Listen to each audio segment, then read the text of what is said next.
This episode of Walsh Wednesday is brought to you by MHA of Dutchess County, Foam and Wash Car Wash, the Council on Addiction Prevention and Education of Dutchess County Incorporated, Dayrock, Locks That Rock Hair Design, A Touch of Naples Pizza and Pasta, Dutchess Beer Distributors, Feldman, Kleiman, Collins and Sape, LLP, Attorneys at Law, Prime Storage, and Walsh Valuation. Let's stay curious, keep an open mind, and as always, I'm glad we get to spend some time. Welcome to Walsh Wednesday.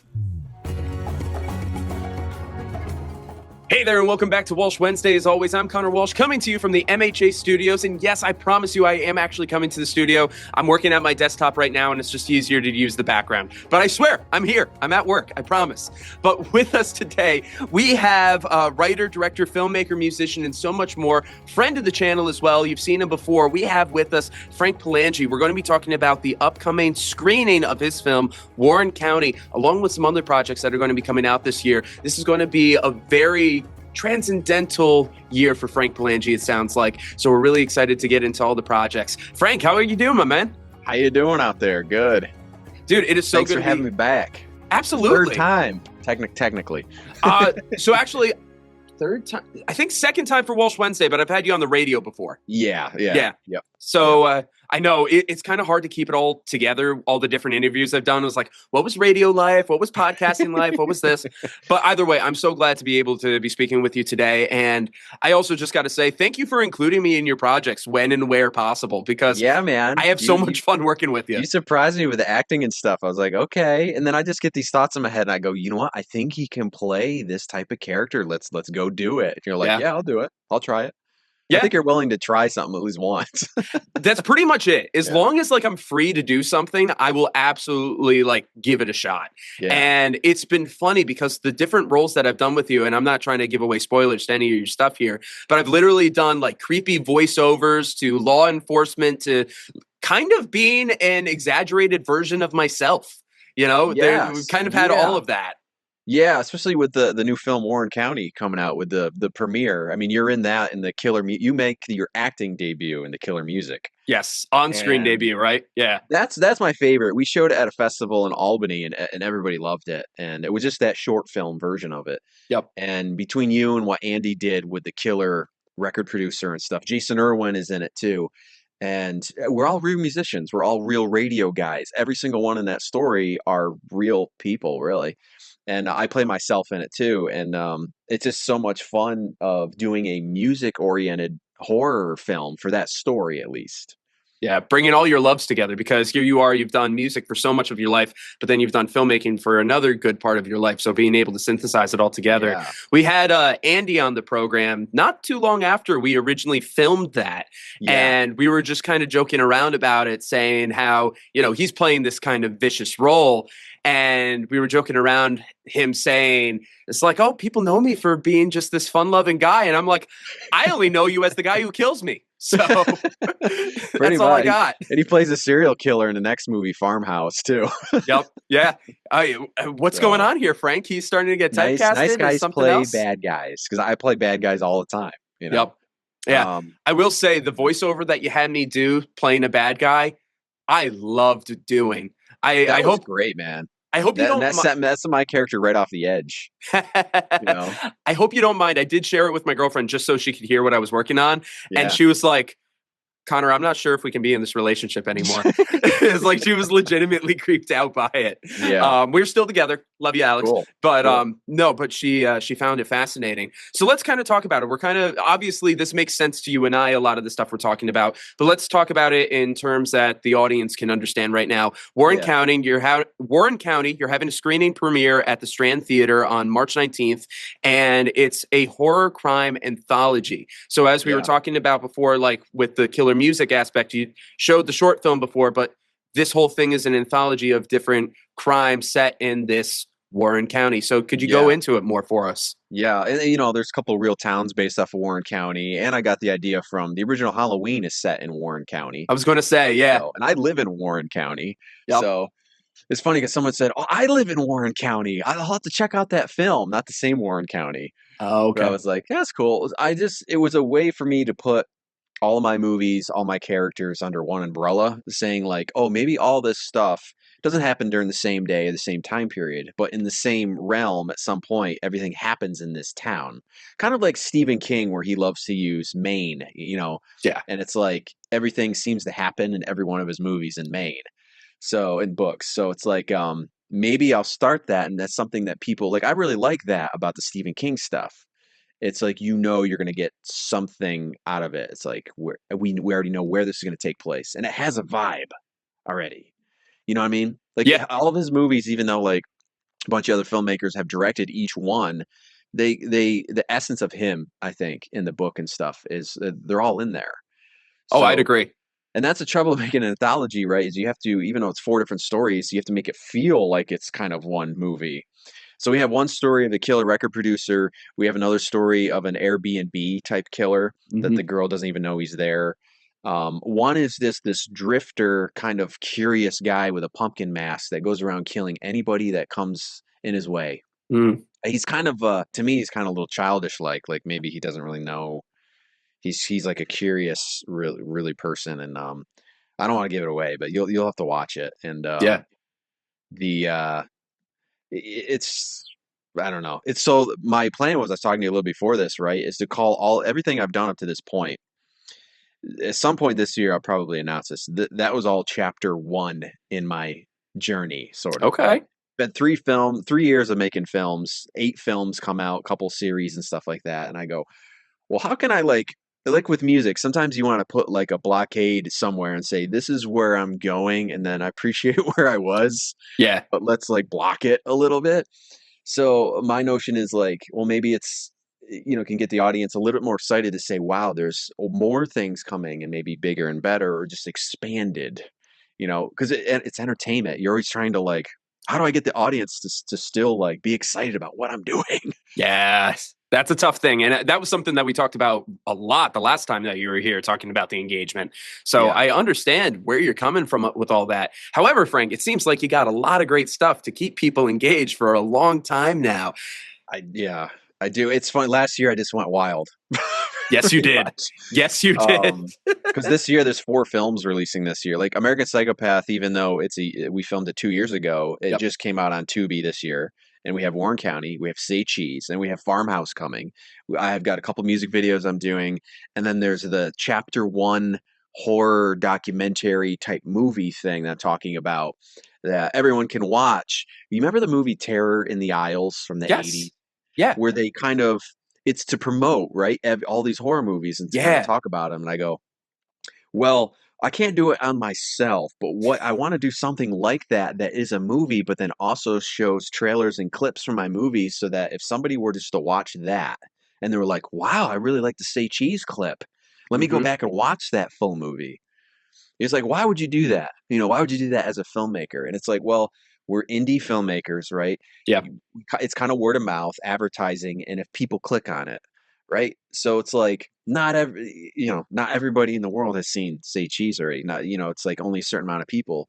So it's like if you can reach people again, and have them go back and see your stuff, Oh, yeah. it's totally okay. If it was like if we were big as like the Scream movies, I don't think you could do that because everybody watched it and they're like, we're done with it, we're moving on. But Yeah. indie world, it's kind of like because I've gotten these questions: are your films like connected and this and there's more questions that kind of come up. Oh, You know, yeah. No, naturally speaking, but also you got to look at it as, or you already look at it more for the audience out there. You got to look at it as like majority of horror has started through these indie roots. This is where yeah, we get all of the horror icons and legends. They started somewhere and it all came from these indie roots. You yep, know that very much, Frank. I know that. Some of you guys out there might know that, but I would reckon that a good amount of you don't really fully grasp that yet. So hence why we're telling these stories. So no, yeah. that's They're not huge. all studio films. Like No. Terrifier was an indie film. Just Yeah. kind of blew up and that kind of stuff. And now they're making a lot of different movies, so it all expands. Yeah. And Terrifier is a great example of that. They were originally anthologies on YouTube that eventually turned into a film, to the that sequel, and then the character was third. in nothing to do with Terrifier, but that character was in. I think it was whatever the movie was, All Hallows Eve or Trick or Something Treat. like that. Yeah. So, but he appeared twice before he was ever in that movie.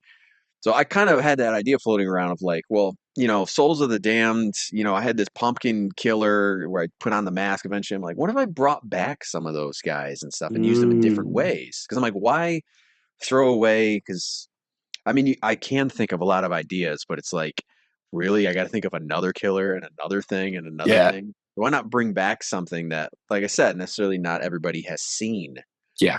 So if they're like, oh, I really like that pumpkin killer dude, I might go back check out that other movie with his whatever cameo in it. You know what I mean? But So seeing the development of it all is very intriguing. yeah, I've gone through that myself with a variety of different franchises, and it's like, wow, that's really interesting. What other stuff, and kind of to see the development over time, what it's looked like. It was like, wow, this is pretty sick. And it's yeah, awesome to be able to get on the ground floor of something like that as well, and to yeah. kind of feel like you're a part of the journey as a fan.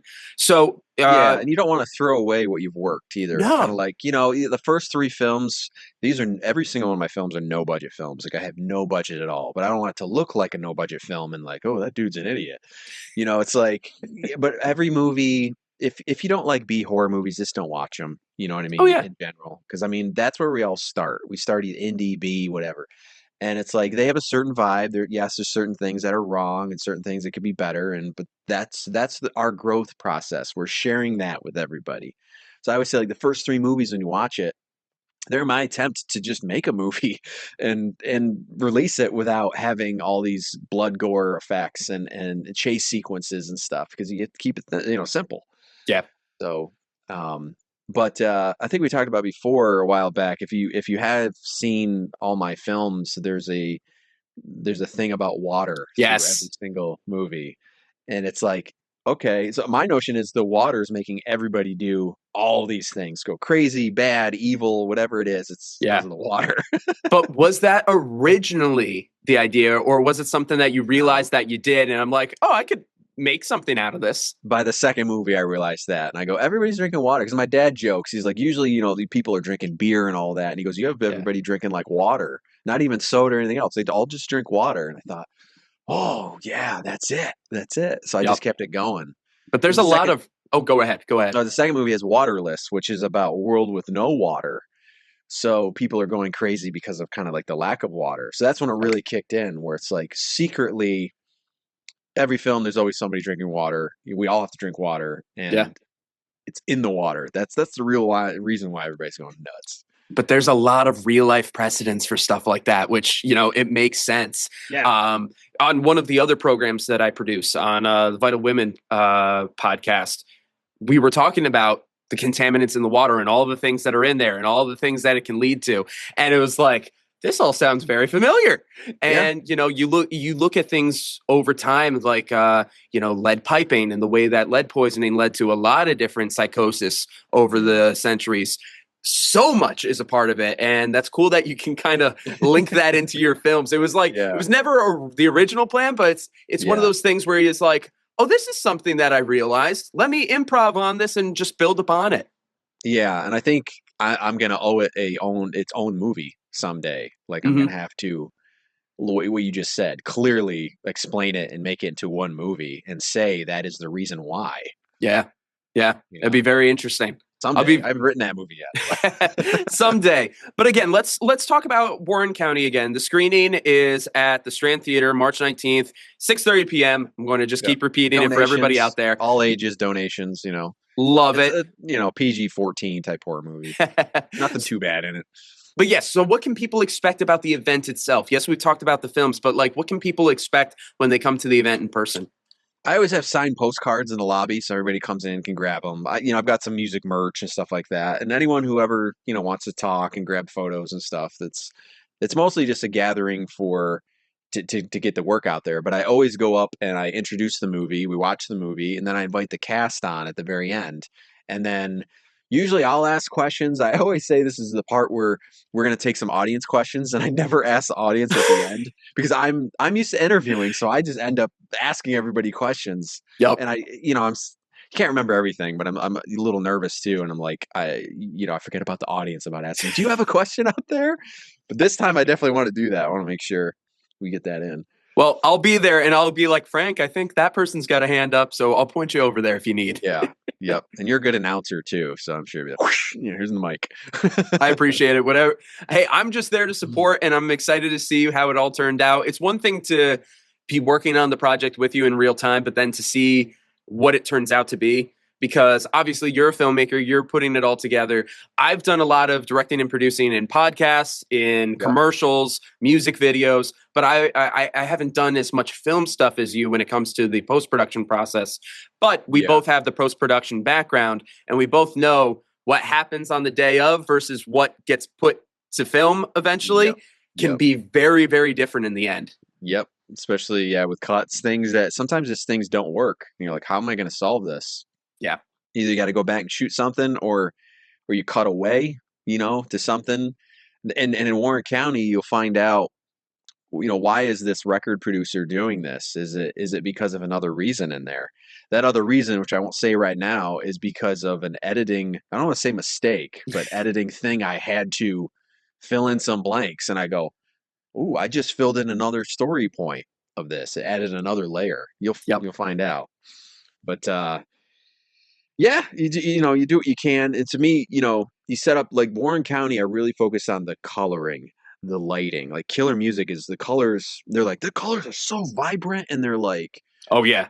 yeah. But so three of the stories, I used regular lenses and stuff without filters filming it, Mm-hmm. and because I ordered them and they just didn't come in time. But the date night one, where the guy goes on a date and you have to figure out who the serial killer is it the Mm-hmm. girl or the guy? And that one I used it's kind of like an 80s-esque Madonna type filter. It's real soft. You see it in all those Okay. 80s movies. I have not stopped using it since I've gotten it because I'm like, you can do so much with this. And not that like I don't mind like the clear kind of look, but it's like it's a movie. You know what I Oh mean? I don't want yeah. to even like let's say I'm using Scream a lot, but the Scream movies, you know what I mean? They're pretty clear movies, good lighting and Oh stuff, yeah. but they're not like Texas Chainsaw where they're acid washed or dirty Yes. or overexposed. So I like that kind of stuff as well. So I try to do a medium and kind of varied up story to story. So it's a little different. No, but that's neat though. And this is a discussion that I've had with a lot of different creators these days and I've seen online. Just the fact that so many films today look so clean and so polished and so real. And we've kind of lost the cinematic touch to it. Like you look at movies from like the 80s, 90s, even early 2000s, and you're like, that is a film right there. That is a Yep. film. There's just something about the essence, whether it's the framing, the grading, whether it's some kind of lens, whether it's some kind of filter, whatever it is, you just look at it and it's like right there is a film.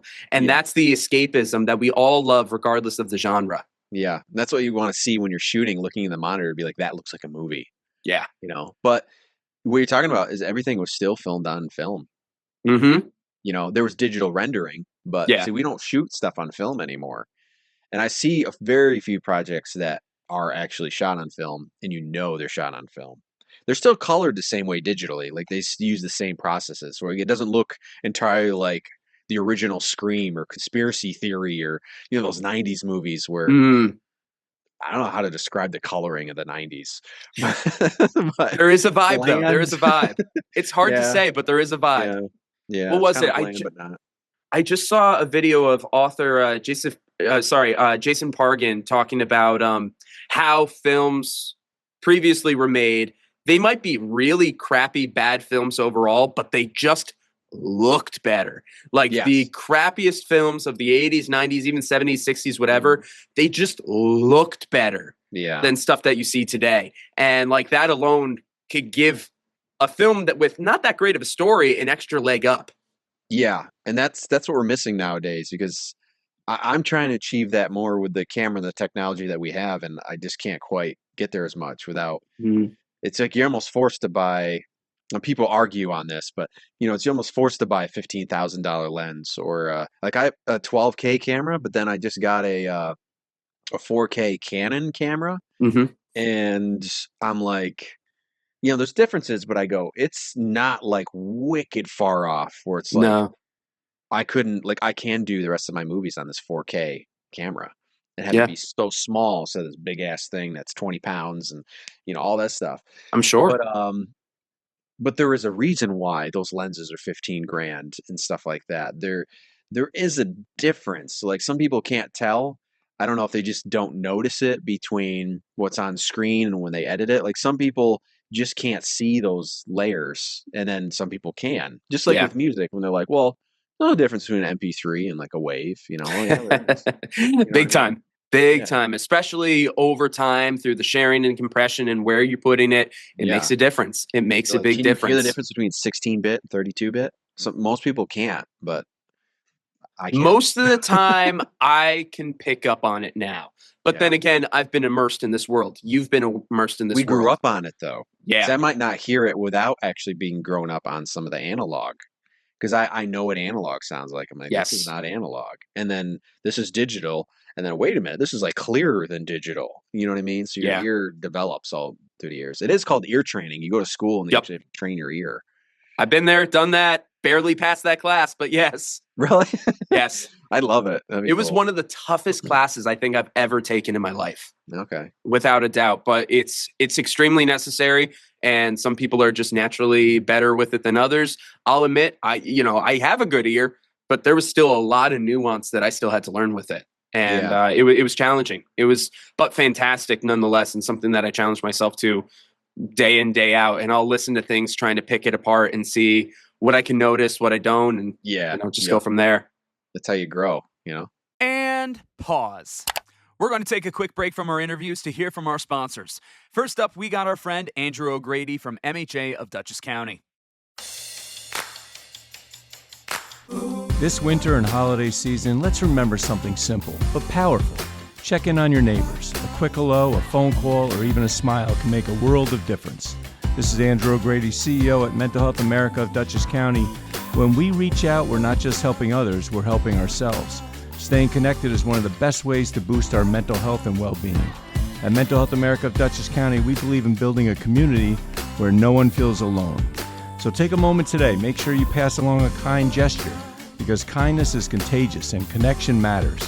Who knows, maybe that person you made smile will do the same to somebody else. From all of us at MHA of Dutchess County, we wish you the happiest of holidays. And remember, we want you to be your best you possible. For 60 years, we here at Foam & Wash Car Wash pride ourselves on giving back to the community because we're your neighbors. It's our community too. In celebration of Foam & Wash's 60th anniversary, we want to say thank you. By visiting the link on screen and in the description, you'll receive one free hot wax and shine car wash. No hassles, no gimmicks, just a token of our appreciation. Foam & Wash Car Wash, home of the unlimited wash membership. Thank you for being part of Foam & Wash Car Wash's story for the last 60 years. Next, we have a message from our friend Jeff Feldman from Feldman, Kleiman, Collins, and Sape LLP, attorneys at law. Hi, I'm Jeff Feldman.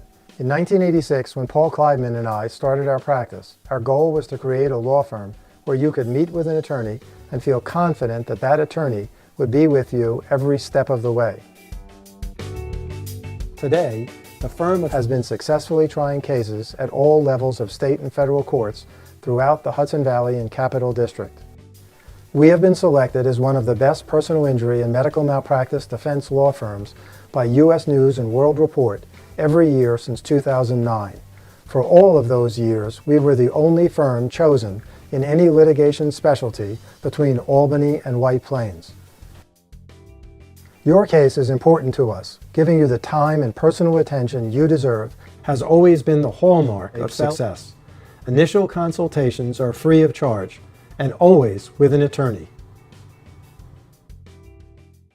Walsh Wednesday wants to give a big thank you to Prime Storage. A temporary storage unit can help declutter a home, protect fragile items during a busy period, and provide a convenient way to organize and transition belongings. Whatever the reason, Prime Storage makes storage simple through seamless service, flexible rental options, and facilities conveniently located throughout the United States and Canada. By using our link in the description of this episode, you will get 1 free month of storage, plus you'll save 15% on rental rates. Make the holiday season simpler and store with Prime Storage.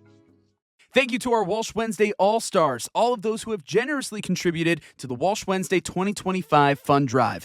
You can see the list of names on screen or in the description of this episode. And of course, thank you to our Walsh Wednesday Warriors, Jim Robinson, John Newhall, Meg BOYCE, and Jenna HESS. These individuals have pledged $100 or more to Walsh Wednesday for 2025, either through the GoFundMe or our Patreon. Thanks for listening, guys. It's time to get back to the show. And play. This episode of Walsh Wednesday is brought to you by MHA of Dutchess County, Foam and Wash Car Wash, the Council on Addiction Prevention and Education of Dutchess County Incorporated, Dayrock, Locks That Rock Hair Design, A Touch of Naples Pizza and Pasta, Dutchess Beer Distributors, Feldman, Kleiman, Collins and Sape, LLP, Attorneys at Law, Prime Storage, and Walsh Valuation. Oh, absolutely. But and again, these are the worlds that we are in, and we love it, and this is what we digest, and it's fantastic. A constant battle. It's a war. You know what I mean? It's like the war against you and what like Hollywood pictures are looking like and where it's going. Even the war against CGI, because I don't really. I think maybe like I call it old school ways. I might use like one CGI shot that somebody had made somewhere. But it's like I'm using old school techniques too of just like, the traditional B-roll stuff and then like the overlays. Like they used to call it like rotoscoping and stuff. Yes. It's a digital version of that. It's like I'm using stuff where you take like just a general color palette. It's like just take a completely blue image. It's blue, whatever shade you want. Put that over the actual image. And then play around with it. It does change the color, but you change all the different layers and stuff to it. I mean, that's old school. That's not. I don't think you can do that anymore. There's not a lot of folks that do. Not a lot. Or AI does it. That's it can also actually true. Now there's an auto correct your color. You press it. Does it look good enough? You know what I mean? That's depending on the app. Sometimes yes, sometimes no. There's still a lot of growth to be done with it, but one thing's for sure, AI is certainly getting there, and that's the conversation in and of itself right there. But there's something about the practicality of it. Any kind of films, whether it's an indie B film or if it's anything that's being put out on HBO or Warner Brothers today, the more practical you can be with something, the better it holds up. There's a reason why Jurassic Park still holds up today versus the Jurassic World movies that just came out last year. There's a reason why one's a classic and one did okay for the summer, but then not many people are going to remember it as much. So it just goes to show is like the practicality and whatever you can really ground in real life makes such a difference. So like I see these shots where basically you could be like, oh, I'm a serial killer and I got a knife like this and stuff, and I see the guys just going like this, and all of a sudden the whole background's changed, and then they put whatever they want, say a scarecrow, and instead of a knife he's got a pitchfork or something. But I've also seen where you keep yourself but you transform you into like the colonial marines from like Aliens in a spaceship, and I go, what? Okay, so to me it's another version of CGI in the sense that you just don't have to make it or whatever you do with CGI yourself, right? It's like, okay, if I film myself against a black screen or a green screen, blue screen, and I have a little fake gun prop, you know what I mean? And I'm acting like there's aliens and explosions are going on, it's going to fill in that background for you. You could fill in the foreground with real stuff that people have shot of like dirt flying in the air and whatever. Oh, yeah. But so how's that different than CGIing the same background? And I don't know. It just does it for you. That's that's the thing. It's like, do you give somebody credit for? Say you made a whole AI movie and just like, give me a movie about this, and we'll about spit it out. We put it out. We made $100,000. It's like, is that right? Because we didn't really do anything. I know, and there's projects like that are going to start coming out.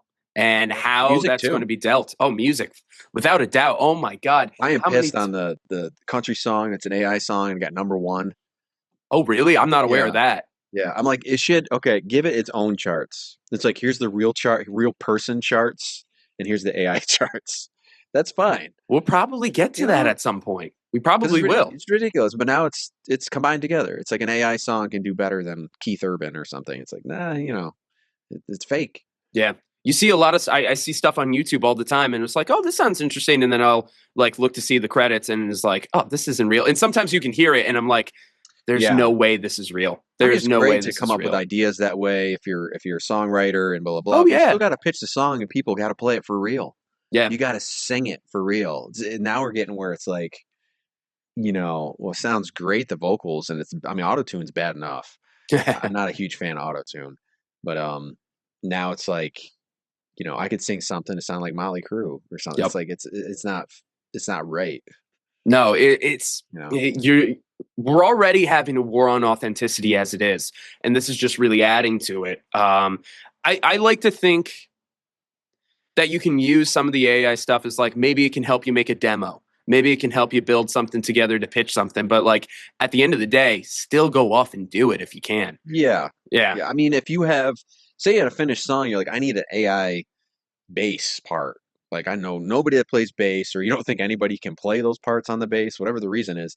Maybe if you AI'd and it would come up with a bass line that goes along with your song, but at least you wrote the song, the lyrics, you're actually mixing it. Oh yeah. But if it's like every single part is, or say a synth, that Mhm. would be perfect. Somebody who doesn't really play keys, just, AI me a synth that sounds whatever, cool. Mhm. And if it goes with the song, it goes with the song. Yeah. But I will always do it myself.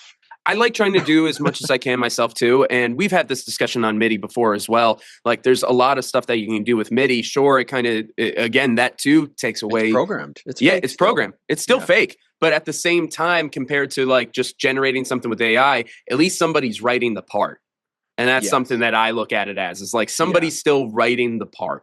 Yeah. So that makes me feel a little better. I'm not going to lie. I use MIDI stuff, but trust me, I have yet to use like any AI stuff to render a song for me. I have no idea. I want the song to come from me and the people around me as much as possible. And that's what I want to, what I want to promote personally. Whatever anybody else wants to do, the tools are out there. I'm not going to say or stop anybody from doing it, but that's just the way that I want to put together my music. They might have to put the artists and stuff in different categories. Like we were saying, like if you never plan on playing out touring, it's kind of like proving yourself, right? If you never prove that you can sound like the way you do on the record, there's really no reason why, you know what I mean? You can sound whatever you want on the record. You don't have to like reproduce it. See, I'm always worried because it's like, I do want to do more things with my songs, and I'm like, I don't think I could ever reproduce that live. Yeah. I could play to a backing track, which is fine, and then it has that elements in it.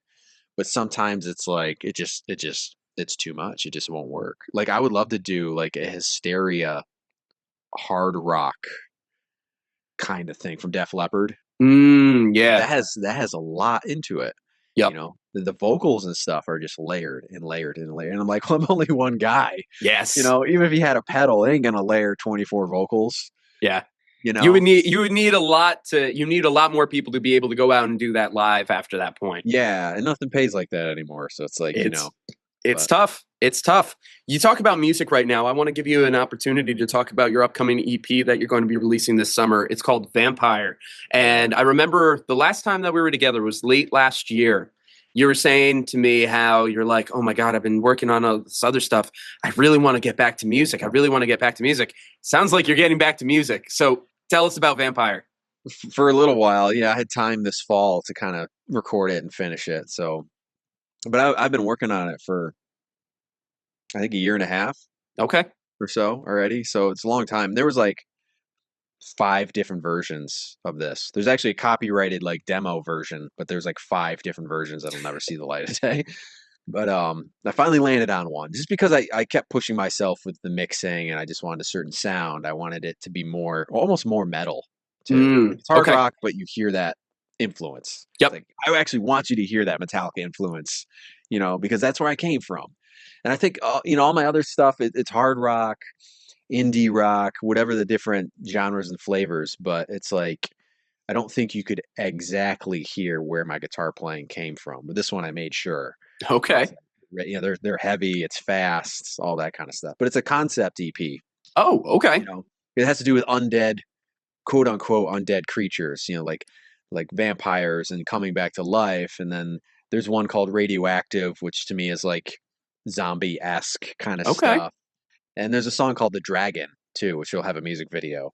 And I do have a sword I'm gonna have a sword, and then there's gonna be like a CGI dragon at some point towards the end, but it's gonna be more of like lava and performance and kind of like a lyric video where the lyrics pop Okay. up. Yeah. I'll perform and I'll sing a little bit, but then one line might be like lava background with the lyrics flying up, All right. and then incorporate the medieval thing. But Oh, that's fun. I think like if I turn this into more songs eventually, even for another couple singles or EP, it's still going to be the same concept. And so honestly, it has nothing to do with vampires. It has nothing to do with dragons. They're all metaphors. Hmm. But it's a metaphor of I'm the villain. I don't think so. I mean, because vampires, you think about it, vampires are always the bad guys. They get the bad Hmm. reps. They drink the blood out of everybody and stuff. But it's like, well, as we've seen in some movies, there are some good vampires that Oh, don't want yeah. to eat people. Yep. So that's a notion. It's like, okay, I'll own it. I'll own being the bad guy, but I am not. That Mm, sort of thing. that duality and man thing right there. It's The like the man and the title. monster. You know Yeah. how like everybody puts everybody in a category and that kind of stuff. Yeah, absolutely. No, that's a great way of going about it. And you've already said that you're looking to do some music videos with it. Yeah. Love the medieval vibe. What other kind of visuals and video representation are you hoping to do with this EP? Some live performance stuff. The drummer that recorded the song sent me some footage, so I've been working on that. And Nice. there's like a 1 minute and 10-second song in between. I have like these little interludes and stuff, and that's more of like I walk into the studio and then there's like a sheet over the amp stuff, Okay. and so it's like I'm coming back. It's like a I don't know, just I'm back type There you thing. go. Because Yeah. it has been a couple of years. 2022 is my last EP. Oh, wow. That I long now? mean, yeah, I mean, a couple singles in between. Yeah. And then for years and years, obviously, I played out, open for a lot of acts and stuff, and it's like I haven't did that in a while. But as far as like, it's always like kind of reproving yourself in a way too, of like, can I keep doing this and stuff? So it's like, no, I'm back, and the sound is meaner, and I'm pissed, and it is what it is. It's not as friendly as my other music. Interesting. There's no swearing in it, but it's just when you listen to it, it's like it's just more aggressive. Wow. Yeah. Okay. Where would you say that aggression comes from? More in a creative vibe, more in a personal vibe? Probably Is it personal. personal? Yeah. Probably Gotcha. between COVID, the house fire, um, pissed at the relationship I had. That's Yeah. Yeah. and just certain other things that I'm like, I just don't agree with it, and it just eventually just gets to your skin, and you're just like, Yeah. I got to write about it. But that's the most healthiest way to do it is you let it out in a song. I would agree. It sounds like a lot more processing probably than before. Yeah, yeah. Every step of the way was a lot more, just a lot more attention to detail. Every little thing too. I mean, I always have, but it's just like this was like it's like achieving an idea that you don't know how to reach, and you just keep carving at it. Yes. Oh, okay, I found it. I got it. Somewhere in there. Yes. I still think it could go a level further. I don't know what that is, but we'll have to see on the next stuff. But that'll be fascinating to see where that takes you. But that's cool that you have this process now. Yeah, people too. If you DM me on my social medias, you can get the CD version autographed. Wait, like months, and like now before the EP ever comes out, so you guys can be the first to hear it. Did you hear that? Be the first to hear it. Submit, Yeah. Send it over to him, ask him about it. We're going to have all links in the description of this episode so that you can hit up Frank. Frank, that's awesome. I love that. It's got Dynamite and Fall from Grace on there too, which is cool. Okay. And that brings me to like this really quick. The Dynamite, so that was like number 36 on the secondary SMR charts. So the radio, that was the first time ever I charted on the radio. I figured I'd give it a try. It's not life-changing, folks. I tell you that much. I mean, it helps. It's like winning an award or an accolade or something. And so you're like, well, how many more times can you play this game with the industry? Yeah. I tell you right now, there is zero money in making music right now. Not a lot. No. Nothing. I mean, you're talking like 10, I don't know. Even if you had 100 songs, you just don't make much at all. I make more on that CD than I do, Yeah. It's sad. And So I will always make music, but when they're like, "Well, how come you're not, opening for artists, and how come you're not, on the radio as much and stuff?" And it's like, how long do you play that game? How long do you keep? Believe it or not, folks, you have to pay for all of this. It's not free. It's not like just Yeah. somebody plays your song. You have to pay somebody to promote all this stuff. You got to do it, and eventually you just run out of money. It's like it's a money pit. Yeah.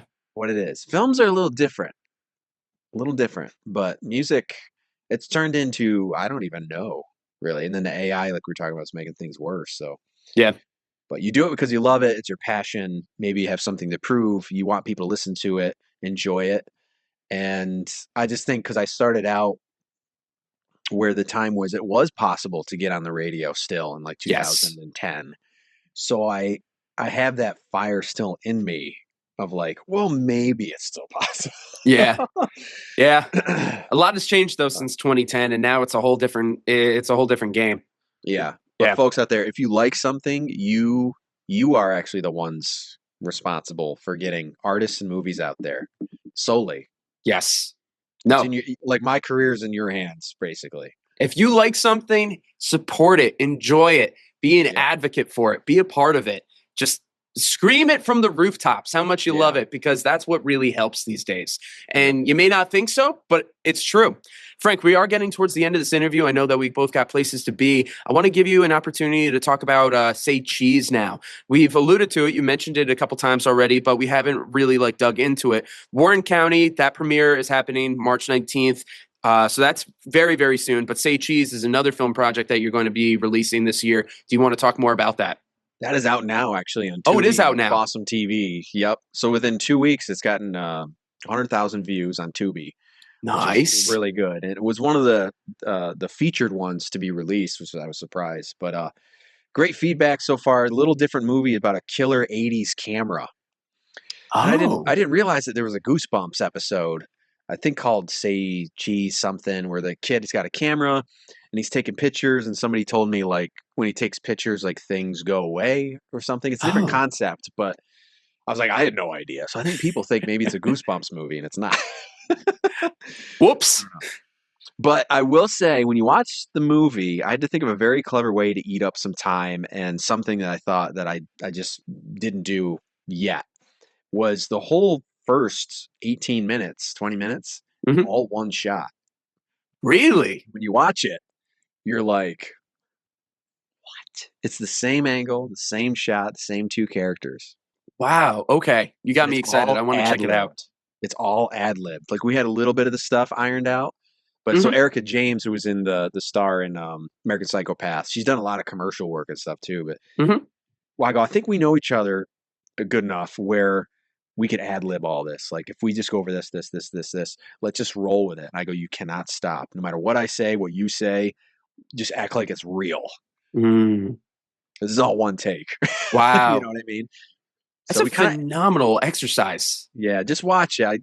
There's some trickery too in there. Like, we exit the scene wearing like one outfit, and then we enter the scene, we're wearing different outfits. My face has got makeup on. I start to deteriorate. I look worse and worse and worse.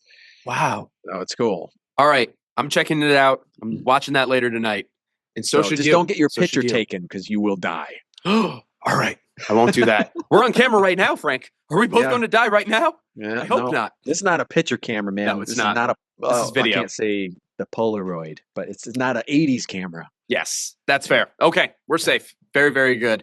And of course, Cheese out now. Check it out. Say Cheese out now. And of course, Warren County, that screening premiere at the Strand Theatre happening March 19th, 6:30. I'll be there. Frank will be there. Plenty of other cast and crew members will be there.